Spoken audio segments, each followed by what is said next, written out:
नमस्ते दोस्तों, अगर आपने अभी तक मेरे चैनल को सब्सक्राइब नहीं किया है तो सब्सक्राइब करें और हर अपडेट की जानकारी पाने के लिए बेल आइकन दबाएं। नमस्ते दोस्तों, कार्तिक पूर्णिमा देव दिवाली पर करेंगे अगर ये 10 काम तो वर्ष भर कमी नहीं होगी धन्य धान्य की।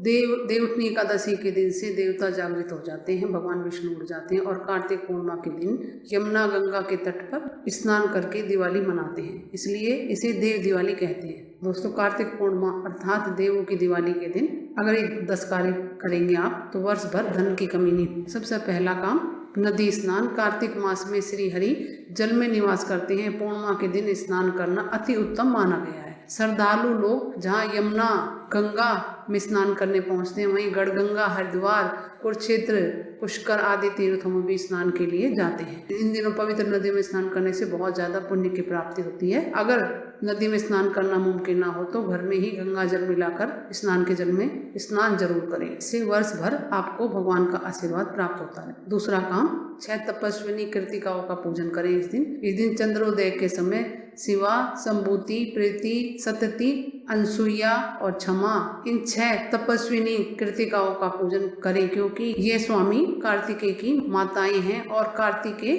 खड़ंगी, वरुण, हुताशन और शशु की यह सायकाल में द्वार के ऊपर शोभित करने योग हैं। अतः इनका धूप, दीप, नैवेद्य द्वारा विधिवत पूजन करने से धैर्य, बल, शौर्य आदि गुणों में वृद्धि होती है, साथ ही धन धान्य में भी वृद्धि होती है। तीसरा काम जो कार्तिक पूर्णिमा को तुलसी पूजन। इस दिन में शालिग्राम के साथ तुलसी जी का पूजन करना बहुत ही शुभ माना जाता है। उनकी सेवा करने का बहुत ज्यादा महत्व है। इस कार्तिक मास में तुलसी का पूजन का महत्व कई गुना माना जाता है। इस दिन तीर्थ, गंगा पूजा, विष्णु पूजा, लक्ष्मी जी की पूजा और यज्ञ एवं हवन का बहुत ही ज्यादा महत्व है। अतः इसमें किए हुए स्नान, दान, होम, यज्ञ और उपासना आदि का अनंत फल प्राप्त होता है। इस दिन तुलसी जी की पूजा करके और उनके सामने दीपक जरूर जलाएं और परिक्रमा भी करें।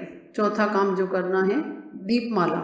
मान्यताओं के अनुसार देव दिवाली के दिन सभी देवता गंगा नदी के तट पर आकर दीप जलाकर अपनी प्रसन्नता को दर्शाते हैं, इसलिए दीपदान का बहुत ही ज्यादा महत्व है। पवित्र नदियां, तालाब आदि जगहों पर, मंदिर, देवालय, पीपल, अशोक, बिल्वपत्र का पेड़, इन सब जगहों पर दीप जरूर जलाएं। भगवान विष्णु के सामने, माँ लक्ष्मी के सामने, सबके सामने दीप प्रज्वलित जरूर करें। इस दिन दीपदान करने से सभी तरह के संकट समाप्त होते हैं और जातक कर्ज से मुक्ति पा जाता है। पांचवा काम जो करना है पूर्णिमा का व्रत। इस दिन व्रत का बहुत ज्यादा महत्व है। इस दिन उपासना करके भगवान की स्मरण करें। चिंतन करने से अग्निष्टोम यज्ञ के समान फल की प्राप्ति होती है तथा सूर्य लोक की प्राप्ति होती है। कार्तिक पूर्णिमा से प्रारंभ करके प्रत्येक पूर्णिमा पर व्रत करें और रात्रि में जागरण आदि करें, भगवान का स्मरण करें, इससे सभी मनोरथ सिद्ध होते हैं। इस दिन कार्तिक पूर्णिमा स्नान के बाद कार्तिक पूर्णिमा व्रत पूर्ण होता है, इसलिए इस दिन व्रत जरूर करें। साथ ही कार्तिक पूर्णिमा से 1 वर्ष तक पूर्णिमा का व्रत का संकल्प लेकर प्रत्येक पूर्णिमा को स्नान, दान आदि पवित्र कर्मों के साथ श्री सत्यनारायण भगवान का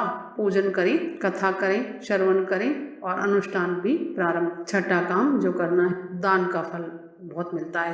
इस दिन दान आदि का 10 यज्ञों के समान फल होता है। इस दिन में दान का बहुत ज्यादा महत्व है। अपनी क्षमता अनुसार दान, अन्न दान, वस्त्र दान और अपनी श्रद्धा अनुसार जो हो सके दान पुण्य इस दिन जरूर करें। 7वां काम जो करना है पूर्णिमा को ब्रह्मचार्य का पालन करें। कार्तिक मास पूर्णिमा के दिन ब्रह्मचार्य का पालन करना आवश्यक बताया गया है। इसका पालन नहीं करने पर अशुभ फलों की प्राप्ति होती है। साथ ही अन्य बातों का भी ध्यान रखें, जैसे कि कम बोलना, इस दिन किसी की निंदा ना करना, वाद विवाद ना करना, मांस मदिरा का सेवन नहीं करना, अपने ऊपर संयम रखना, खाने के प्रति आसक्ता ना रहकर सात्विक भोजन ग्रहण करना, किसी का अपमान, ये सब चीजों का भी ध्यान। 8वां काम जो इस दिन करना है पूर्णिमा के दिन, इस दिन देवताओं की करें आराधना। इस दिन भगवान विष्णु के मत्स्य अवतार और शिव जी के त्रिपुरारी स्वरूप की पूजा करें और श्री कृष्ण, देवी लक्ष्मी और माता तुलसी की आराधना भी करें इस दिन। और इस दिन शिवलिंग पर कच्चा दूध, शहद, दही, गंगा जल मिलाकर चढ़ाएं, पंचामृत बना चढ़ाएं और भगवान शिव को भांग, धतूरा आदि